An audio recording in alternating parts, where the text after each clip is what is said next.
سورۃ الضحیٰ آیت نمبر 1 سے 11 تک. بسم اللہ الرحمن الرحیم. والضحیٰ قسم ہے دھوپ کی. دھوپ کی قسم یا چاشت کے وقت کی قسم، کیونکہ وہ وقت انتہائی سہانا وقت ہوتا ہے.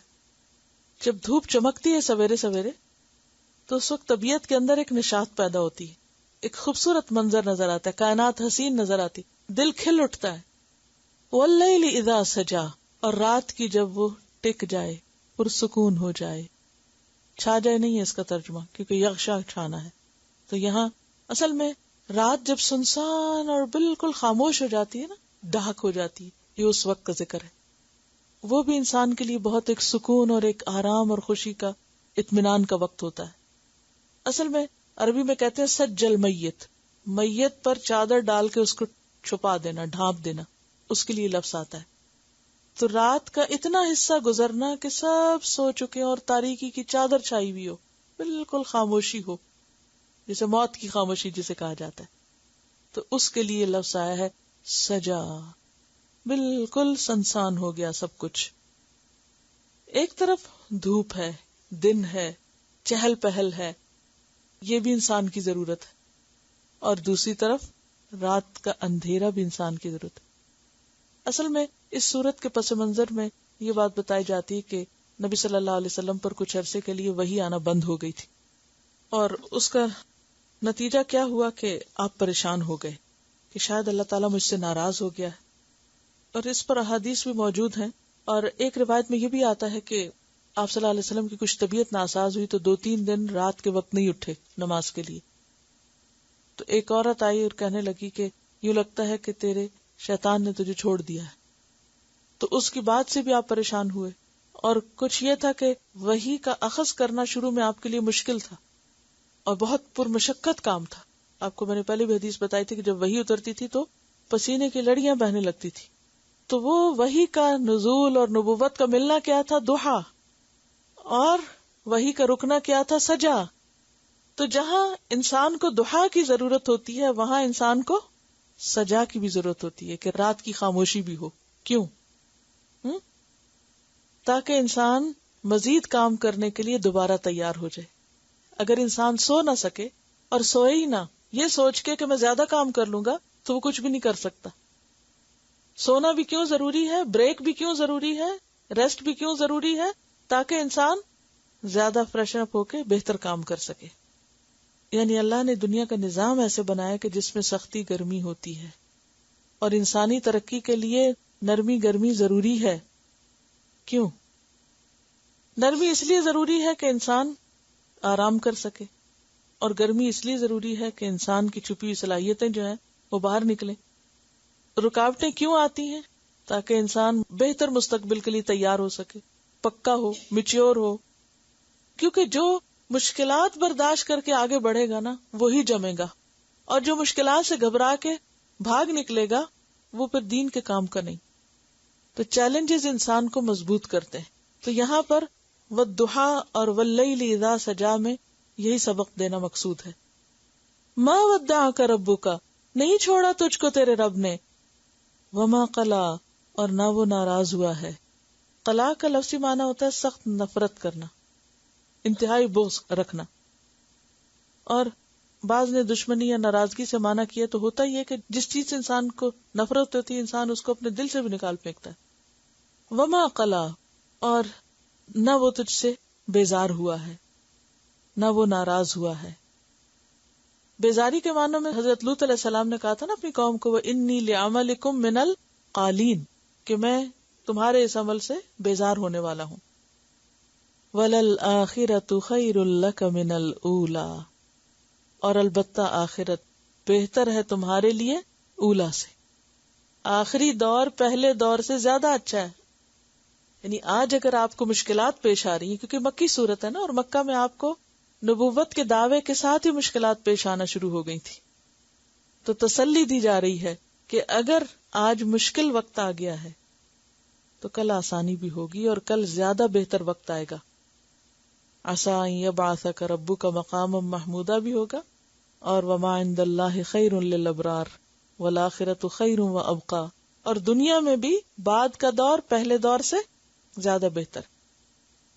وَلَسَوْفَ يُعْطِيكَ رَبُّكَ فَتَرْضَىٰ، اور البتہ ضرور دے گا تیرا رب تجھے، پھر تو راضی ہو جائے گا. تو اللہ سبحانہ وتعالیٰ نے نبی صلی اللہ علیہ وسلم کو کیا کیا دیا؟ دنیا میں بھی بہت سے اعزازات عطا کیے. خاتم النبیین ہیں آپ، آخرت میں آپ کے لیے شفاعت کا مقام ہے، وسیلہ ہے، درجہ عالیہ ہے، جنت ہے.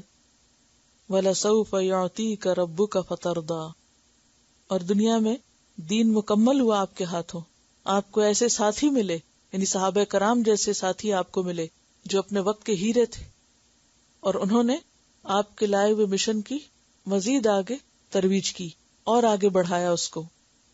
وَلَسَوْفَ يُعْطِيكَ رَبُّكَ فَتَرْضَىٰ، اور پھر اللہ تعالیٰ مزید تسلی دیتے ہیں ماضی کے حالات کو سامنے دکھا کر. أَلَمْ يَجِدْكَ يَتِيمًا فَآوَىٰ، دیکھو تو صحیح کہ ایسا نہیں ہو چکا کہ اس نے تجھے یتیم پایا پھر اس نے پناہ دی تجھ کو. یجد کا وجد یجد، وجود بھی اسی سے ہے، پانا. یتیمن، یتیم یعنی آپ یتیم پیدا ہوئے تھے. فآوا، تو اس نے پناہ دی، اس نے ایسا انتظام کیا کہ آپ ایک بہترین انسان کی شکل میں پل سکیں. ورنہ عام طور پہ کیا ہوتا ہے، جو بچے یتیم رہ جاتے ہیں اور ان کی کوئی صحیح تربیت کرنے والا نہیں ہوتا تو بعض اوقات بہت بگڑ بھی جاتے ہیں. لیکن نبی صلی اللہ علیہ وسلم یتیم ہونے کے باوجود اور پھر کچھ عرصے کے بعد والدہ بھی فوت ہو گئی، اس کے باوجود آپ کی تربیت اتنے اچھے انداز میں ہوئی، اتنا بہترین مقام آپ کو ملا کہ آپ ایک بہت ہی عظیم انسان کے طور پر پرورش پائے. اور یہ اللہ کا خاص احسان تھا آپ پر. وَوَجَدَكَ ضَالًّا فَهَدَىٰ، اور اس نے پایا آپ کو راہ بھولا پھر ہدایت دی. دیکھیے کہ بعض لوگ اس کو گمراہ کہتے، تو جو ہمارے یہاں اردو میں گمراہ کی سینس ہے نا وہ ذرا نیگیٹو ہے. تو مطلب راہ بھولا کا بھی یہی ہے، راہ بھول گیا، لیکن انداز ہے کہنے کا. تو اس نے آپ کو ناواقف راہ پایا پھر ہدایت دی. یعنی نبوت سے پہلے آپ تلاش حق کے لیے کہاں جاتے تھے؟ غار ہرا، اپنے بیوی بچوں سے دور جا کے غور و فکر کرتے، معاشرے کی حالت پہ کڑتے. اور آپ کے اوپر وہ جو ایک کیفیت تھی اس کو دور نہیں کیا اللہ نے، آپ کو راستہ نہیں دکھایا. جیسے آتا نا، ما کنت تدری مل کتاب ولا الایمان ولکن جعلناہ نورا نہدی بہ من نشاء من عبادنا، اور وَلَقَدْ آتَيْنَاكَ سَبْعًا مِنَ الْمَثَانِي وَالْقُرْآنَ الْعَظِيمِ، اور الْيَوْمَ أَكْمَلْتُ لَكُمْ دِينَكُمْ وَأَتْمَمْتُ عَلَيْكُمْ نِعْمَتِي، بہت نعمتیں آپ کو ملی تھی. وَوَجَدَكَ ضَالًّا فَهَدَىٰ، اور دال جو ہوتا ہے نا یہ ذہنی طور پر بھی راہ بھولنے کے لیے ہوتا ہے اور حصی طور پر بھی، اور محبت میں کسی پر فریفتہ ہونے کے لیے بھی آتا ہے. جیسے یعقوب علیہ السلام کے بچوں نے اپنے والد کو کیا کہا تھا؟ ان ابانا لفی ضلال مبین، کہ ہمارے والد تو کلی گمراہی میں. اب وہ گمراہی دین سے ہٹنا نہیں تھا، اس سے مراد کیا تھی کہ یوسف علیہ السلام کی محبت کی وجہ سے آپ ان کی طرف زیادہ مائل ہیں، یعنی آپ ادھر زیادہ جھکے ہوئے ہیں. تو سیدھے راستے سے دائیں یا بائیں ہونا کیا ہے؟ راہ گم کرنا. تو یہاں دلال کا مطلب نعوذ باللہ کوئی دین میں گمراہی نہیں ہے. تو دلال میں مانا پایا جاتا ہے صحیح رستے سے تھوڑا ہو یا زیادہ ہٹ جانا، یعنی تھوڑا سا ہٹنا یا زیادہ ہٹنا. یعنی اس بات کو کہ تھوڑا سا ہٹنا یا زیادہ ہٹنا کو آپ یوں سمجھے کہ جیسے آپ ابھی پریکٹس کریں، ایک نقطہ لگائیں، ڈاٹ، اچھا اس کے ارد گرد چاروں طرف نقطے لگا دیں، جتنے لگتے ہیں لگا دیں. 4 لگائیں اور پھر 4 کے بیچ میں ایک ایک اور لگائیں، 8 نقطے لگ جائیں گے. اب آپ اس نقطے سے شروع کر کے ایک ایک لکیر کھینچیں، کہاں جاتا ہے؟ پھر وہ جو اینڈ ہے، نہیں سمجھ آیا؟ یعنی آپ دیکھیں نا کہ ایک نقطہ لگایا، پھر آپ نے 4 لگائے اس کے ارد گرد، پھر ان 4 کے بیچ میں ایک ایک لگا دیا، وہ کیا ہو گئے؟ 8 نقطے ہو گئے. اب آپ دیکھیں اس سے زیادہ لگیں گے بھی نہیں. اچھا اب آپ دیکھیں کہ ایک نقطہ جو کہ ساتھ ساتھ ہے، سارے بالکل ساتھ ساتھ ہے، اگر اس کو آپ لکیر کھینچے تو اب آپ دیکھیں کہ کیا ہوگا. سینٹر والے سے اگر ایک کو کراس کر کے جائیں، دوسرے کو جائیں، تیسرے کو، تو وہ کوئی ادھر جا رہا ہے، کوئی ادھر جا رہا ہے، کہ قریب ترین تھے. تو چھوٹا سا بھی رستے سے ہٹنا بعض اوقات وہ انسان کو دور پہنچا دیتے. جسے جہاز اڑتے ہیں نا، تو اگر ان کی ڈائریکشن میں ذرا سا بھی فرق ہو نا، چند انچز کا بھی، تو اینڈ میں کہیں سے کہیں پہنچ جائیں. ہاں نہیں، نقطے کے معاملے نہیں، جہاز کی بات کر رہی ہوں کہ وہاں اڑتے ہوئے اگر ذرا سا بھی ڈائریکشن میں فرق ہو تو جو ڈیسٹینیشن ہے وہ بدل جائے گا.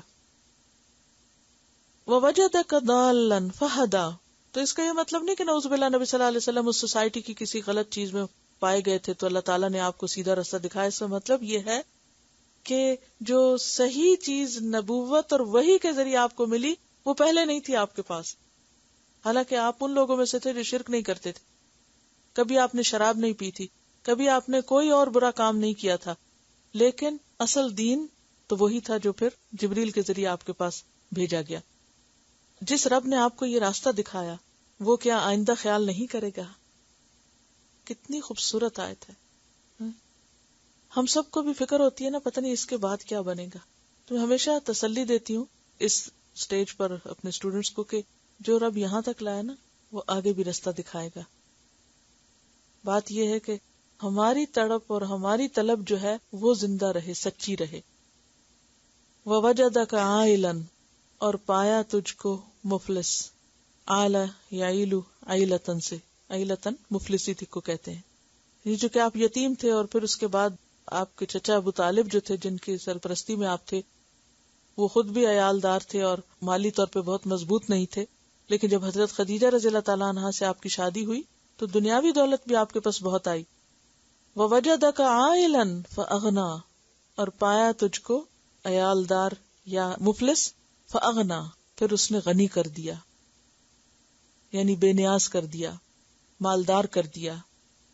اب کرنا کیا ہے؟ فَأَمَّا الْيَتِيمَ فَلَا تَقْهَرْ، پھر یتیم، دیکھیں مسلسل یتیم کی بات آ رہی ہے، اور یتیم کے معنوں میں بھی اور سمبولیکلی بے سہارا لوگ، معاشرے کے بے سہارا.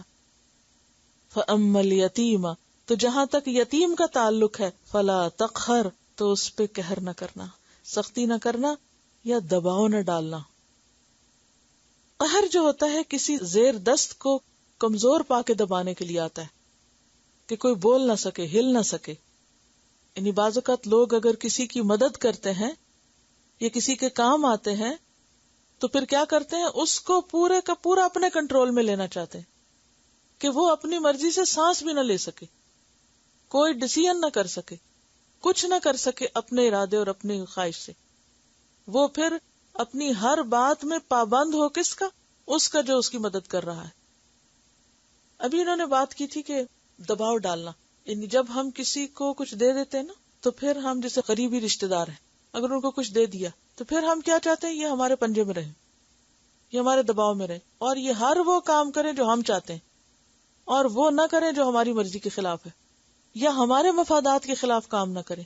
تو ایسا کرنا جو ہے یہ درست نہیں. ہمارا فرض کیا ہے؟ ضرورت مند کو دے کے فارغ، اس کے بعد اسے غلام بنا لینا یا اس پہ اپنی مرضی جتانا یا اس کو اپنی مرضی سے اپنے مرضی کے مطابق موڑنے کی کوشش کرنا، یہ درست نہیں. فَأَمَّا الْيَتِيمَ فَلَا تَقْهَرْ، تقہر کا مطلب یہ نہیں ہے کہ تم اس کو مارو پیٹو نہیں، کیونکہ تربیت کرنے کے لیے یتیم کی بعض اوقات اس کو ڈانٹنا بھی پڑتا ہے. تقہر کا مطلب ہے اس کو دباؤ میں نہ رکھو، اس کو کنٹرول نہ کرو. وَأَمَّا السَّائِلَ فَلَا تَنْهَرْ، اور جہاں تک سوالی کا تعلق ہے تو اس کو جھڑکو مت. نہر ینہر کا کیا مطلب ہے؟ یہاں جھڑکنا. وَأَمَّا بِنِعْمَةِ رَبِّكَ، اور جہاں تک آپ کے رب کی نعمت کا تعلق ہے، فحدث، تو اس کو بیان کرو. نعمت سے مراد کیا ہے؟ نبوت، قرآن، ہدایت، اور خاص طور پر ان نعمتوں کا ذکر جو پیچھے گزری. کیا کیا؟ الم یجد کا یتیمن فآوا، یعنی یتیمی کی حالت میں پناہ دی، دلال کی حالت میں ہدایت دی، عیالداری کی حالت میں غنا دی. تو اب کیا کریں؟ آپ کو جو اللہ نے دیا ہے فحدث، آپ اس کو آگے بیان کریں، آپ اسے دوسروں سے شیئر کریں، اس کو بانٹیں، اس کو آگے تقسیم کریں. یعنی آپ کو اگر نبوت دی تو آپ نبوت کی ان ذمہ داریوں کو نبھا کے لوگوں کو ہدایت دینے کا کام کریں. اسی طرح قرآن دیا تو اس کی تعلیم آگے دیں. آپ کو یتیمی میں پناہ دی تو آپ بھی بے سہارا کی مدد کریں. اور اسی طرح جو مال و دولت اللہ نے آپ کو دیا اس میں دوسروں کو شریک کریں. وَأَمَّا بِنِعْمَةِ رَبِّكَ فَحَدِّثْ، اور حدث و یحدث و تحدیث کا ویسے معنی ہوتا ہے زبان سے بات کرنا. تو زبان سے بات کرنے میں کیا چیز آتی ہے؟ کہ ان نعمتوں کا زبانی بھی شکریہ ادا کریں، یعنی ان نعمتوں کا ذکر بھی کریں. تحدیث نعمت کہ انسان کو جو ملا ہو اس کی قدر کرے اور اس کا ذکر بھی کرے، اور وہ نعمت ظاہر بھی ہو. کیا فرض بنتا ہے کہ انسان نعمت کو ظاہر کرے، آگے پہنچائے، اس کا ذکر کرے، اس پر شکر ادا کرے. جیسے آپ صلی اللہ علیہ وسلم کے پاس ایک شخص آیا اور اس کے جسم پر میلے کچیلے کپڑے تھے. آپ نے فرمایا تمہارے پاس کوئی مال نہیں ہے؟ اس نے کہا سب کچھ ہے، یہ بھی ہے، یہ بھی. تو آپ نے فرمایا کہ جس کو اللہ نے یہ سب کچھ دیا ہو اسے چاہیے کہ اس کا اثر اس کے جسم پر نظر آئے. تلاوت حدث. تو یہاں پر کون سی نعمت ہے جس کا ذکر کیا جا رہا ہے؟ نعمت قرآن، نعمت نبوت، اور اس کے علاوہ وہ تمام نعمتیں جو نبی صلی اللہ علیہ وسلم پر کی گئی تھی جن کا اس صورت میں ذکر ہے. الم یجدک یتیما فآوی ووجدک ضالا فہدی ووجدک عائلا فاغنی. یعنی نمبر 1 پروٹیکشن ہے، یتیما فآوی، نمبر 2 ہدایت ہے، اور نمبر 3 غنا ہے. تو تینوں طرح کی نعمتیں جو ہیں ان کا، اور خاص طور پر ان سب نعمتوں میں بڑی نعمت جس کو اللہ سبحانہ وتعالیٰ خود بھی نعمت کہتے ہیں، الیوم اکملت لکم دینکم واتممت علیکم نعمتی. تو یہ جو دین اسلام کی نعمت آپ کو ملی ہے اور قرآن کی نعمت آپ کو ملی ہے، اس کو کیا کرو؟ آگے بیان کرو. جہاں تک دنیاوی نعمتوں کا تعلق ہے تو انسان کو جو بھی نعمتیں ملی ہیں ہر انسان کو مختلف طرح ملی. جیسے نبی صلی اللہ علیہ وسلم کو طرح طرح کی نعمتیں ملی، اسی طرح ہر انسان پر اللہ سبحانہ وتعالیٰ نے بہت سے احسانات کیے ہیں. تو انسان کا کام کیا ہے کہ وہ کیا کرے؟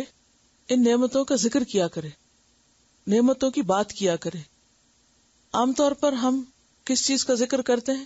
جو نعمت نہیں ملی وہ ہمارے ذہن پہ زیادہ چھائی رہتی ہے اور اس کا ہم گلہ شکوہ زیادہ کرتے ہیں.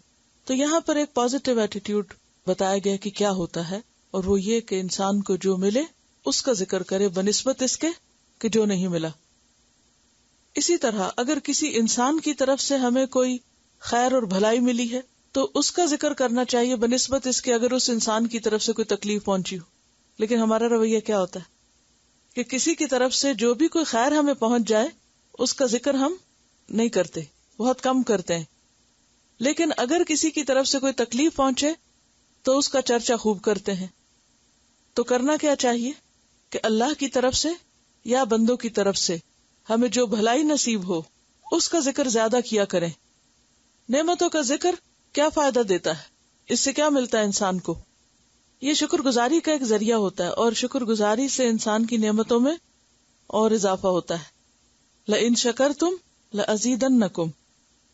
جہاں تک بندوں کے احسانات کا تعلق ہے تو حدیث میں آتا ہے کہ جو شخص لوگوں کے احسان پر ان کا شکر نہیں کرتا، جیسے شوہر کا احسان ہے، ماں باپ کا احسان ہے، بہن بھائیوں میں سے کوئی ہم پر احسان کرتا ہے، یا عام انسانوں میں سے کوئی اور ہم پر احسان کرتا ہے، تو جو لوگوں کا شکر ادا نہیں کرتا، من لم یشکر الناس لم یشکر اللہ، تو وہ اللہ کا بھی شکر گزار نہیں ہوتا.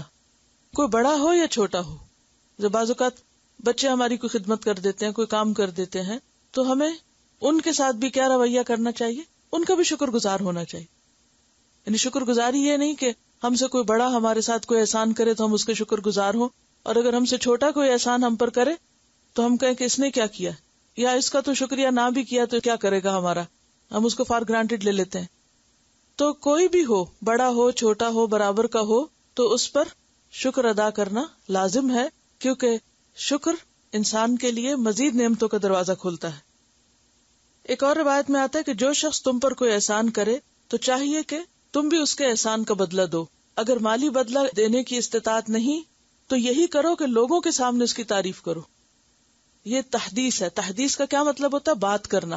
یعنی مثلاً آپ کی کسی بہن بھائی نے یا کسی نے بھی کوئی، تو ہوتا کیا ہے جب خاندان کے لوگ اکٹھے بیٹھتے ہیں تو عموماً ہم گلے شکوے زیادہ کرنے لگتے ہیں نا. یعنی فلاں نے میرا حال نہیں پوچھا، فلاں نے یہ کر دیا میرے ساتھ، فلاں نے وہ کر دیا. تو اس سے کیا ہوتا ہے؟ خود بھی دکھی ہوتے ہیں اور دوسروں کو بھی کرتے ہیں سنا سنا کے. تو اس کے برعکس ہونا کیا چاہیے کہ اب خاص طور پہ قرآن پڑھ کر، اور اما بنعمت ربک فحدث، تو رب نے ہی ساری نعمتیں کی ہیں نا. کسی بندے کے ذریعے بھی جو ہم پر نعمت آتی ہے یہ بھی دراصل رب ہی کا احسان ہوتا ہے. تو اس کا چرچا کرنا چاہیے.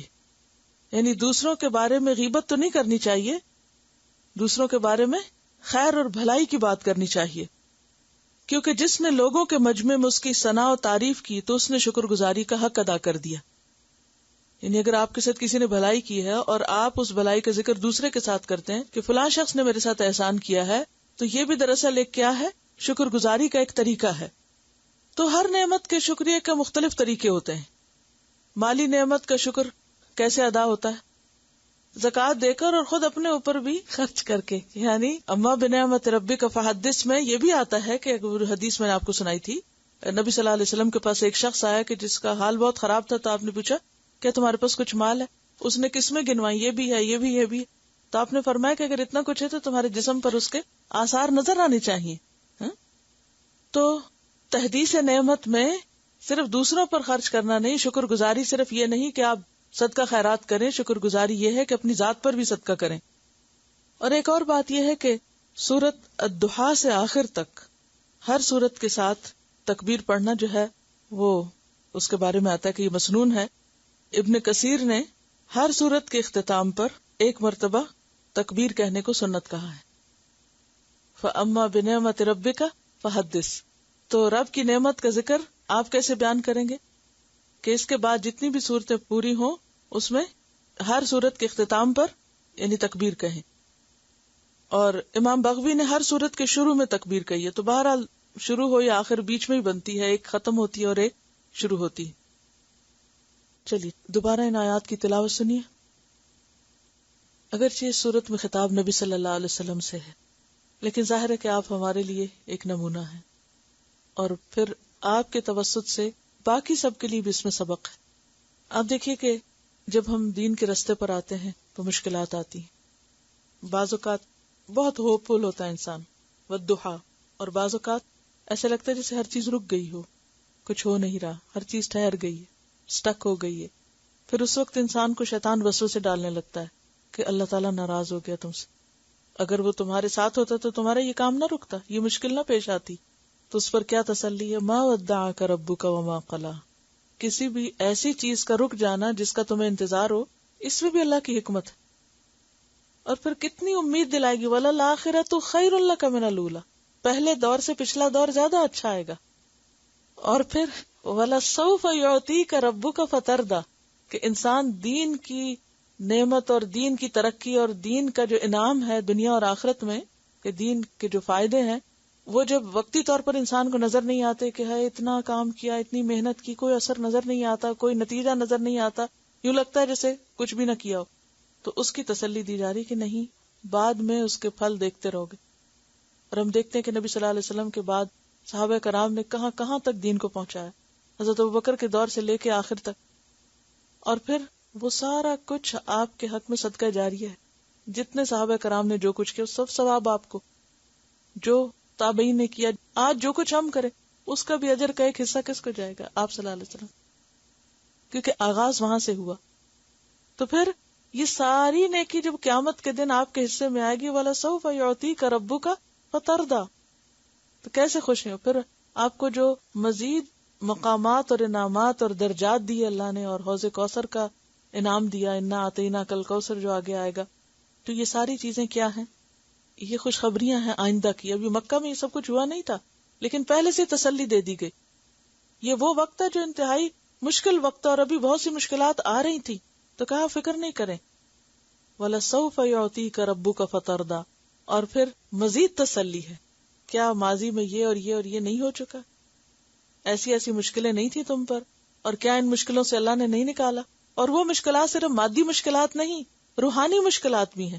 روحانی مشکل کیا ہے؟ وَوَجَدَكَ ضَالًّا، انسان بھٹکتا پھرتا ہے، کیا صحیح ہے اور کیا غلط ہے، کیا کروں اور کیا نہ کروں، اور اللہ ہدایت کا انتظام کر دے. اور پھر وَوَجَدَكَ عَائِلًا فَأَغْنَىٰ، دنیاوی اور مادی ضروریات بھی پوری کر دے. تو پھر انسان کو کیا کرنا چاہیے؟ اپنا اخلاق بہتر بنانا چاہیے. یتیم یعنی معاشرے کے وہ لوگ جو بے سہارا ہوں، جن کو کوئی پوچھنے والا نہ ہو، جن کو کوئی عزت دینے والا نہ ہو، ان کی خیر اور بھلائی اور فلاح کے لیے کام کریں. اور سائل کو نہ جھڑکیں. سائل سے مراد کوئی مادی چیز مانگنے والا بھی ہو سکتا ہے، اور کوئی علمی سوال پوچھنے والا بھی ہو سکتا ہے، دین کا سوال پوچھنے والا بھی ہو سکتا ہے. ابو موسیٰ اشعری کہتے ہیں کہ آپ کے پاس جب کوئی سائل آتا یا کوئی اپنی ضرورت بیان کرتا تو آپ صحابہ سے کہتے تم بھی سفارش کرو، تمہیں بھی اجر ملے گا، اور اپنے پیغمبر کی زبان سے اللہ جو چاہے گا حکم دے گا، انہیں دلوا دے گا۔ حضرت عبد الرحمن سے روایت ہے کہ انہوں نے آپ صلی اللہ علیہ وسلم سے پوچھا، بعض دفعہ کوئی سائل میرے دروازے پہ آ کھڑا ہوتا ہے جسے میرے پاس دینے کے لیے کچھ نہیں ہوتا، تو میں کیا کروں؟ آپ نے فرمایا، اگر تم فقیر کو دینے کے لیے بکری کے ایک جلے ہوئے کھر کے سوا کچھ نہ پاؤ تو وہی اس کے ہاتھ میں رکھ دو، یعنی معمولی سے معمولی چیز دے دو لیکن خالی ہاتھ نہ جانے دو۔ ایک دفعہ آپ نے فرمایا، کیا میں تمہیں ایسے آدمی کی خبر نہ دوں جو سب سے بدتر ہے؟ صحابہ نے عرض کیا، بتائیے۔ فرمایا، وہ شخص جس سے اللہ کے نام پہ مانگا جائے اور وہ کچھ نہ دے، اور وہ کہے جا بابا معاف کر دے۔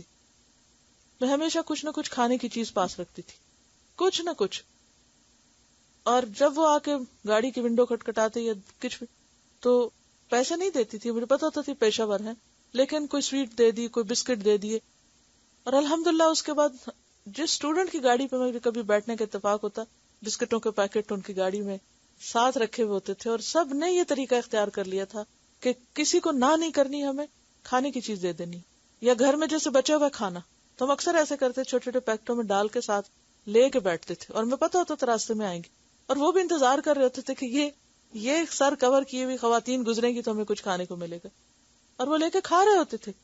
تو طریقہ ہے نا، جب یہ کہا گیا کہ مت جھڑکو، مت نہ کرو، تو پھر کوئی اور طریقہ سوچ لیں، اور اگر واقعی کچھ نہ ہو تو پھر کیا اچھی نصیحت کر دیں، الکلمۃ الطیبۃ صدقہ، پیار سے بات کر لیں۔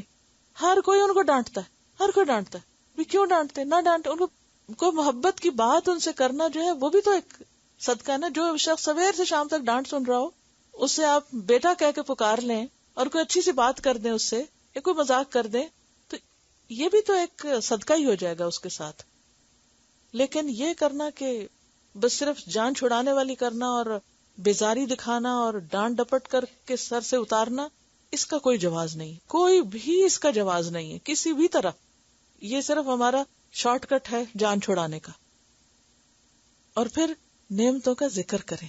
بہت سے لوگ نعمت کو ویلیو نہیں کرتے، وہ شکوے بہت کرتے ہیں، لیکن جو ملا ہے اس کی طرف توجہ نہیں ہوتی، خاص طور پر جو دین کی نعمت ہے، یعنی اس کے اوپر شکر گزاری بھی ہو، اور اس کے جو فائدے ہوئے ہیں وہ بیان کریں لوگوں سے۔ آپ کے اسائنمنٹ میں ہے نا اس دفعہ سوال کہ قرآن پڑھ کے جو پایا ہے اس کو 10 لائنوں میں لکھیں، تو آپ ایک 10 صفحے بھر دیں، آپ 10 صفحے بھر دیں۔ وہ تو 10 اس لیے کہا کہ پھر زیادہ مشکل نہ پیش آیا، لیکن یہ اسی کی اصل میں پریکٹس ہے کہ اللہ نے جو نعمت دی اس کو اچھا ذکر کرنے سے کیا ہوتا ہے اس کا ریاکاری، اور ریاکاری میں کیا ہوتا ہے اپنی تعریف چاہنا، اور تحدیث نعمت میں کیا ہوتا ہے شکر گزاری سے اس کا ذکر کرنا تاکہ دوسروں کو بھی شوق آئے۔ ان دونوں میں فرق ہے۔ ایک کام آپ کرتے ہیں کہ اپنی تعریفیں بیان کرنے کے لیے مجھے یہ بھی آتا ہے اور میں یہ بھی سیکھ چکی ہوں اور میں فلاں بھی پالی، دس از رانگ۔ لیکن اگر آپ یہ کرتے ہیں نا کہ مجھے اس سے یہ اور یہ فائدہ پہنچا ہے، تو اس کا فائدہ کیا ہوگا کہ دوسرے وہ لوگ جو نہیں کر رہے ان کو بھی شوق آئے گا۔ فحدث کا مطلب ہی یہی ہے کہ آپ صلی اللہ علیہ وسلم سے جب خطاب ہے تو مراد یہ کہ جو آپ کو ہدایت دی گئی ہے، جو نبوت عطا کی گئی ہے، جو دین ملا ہے، جو قرآن ملا ہے، آپ اس کا چرچا کریں، آگے اس نعمت کو بانٹیں، اس کو دوسروں تک پھیلائیں، دوسروں تک پہنچائیں۔ یہ ہے اس کا شکر ادا کرنا۔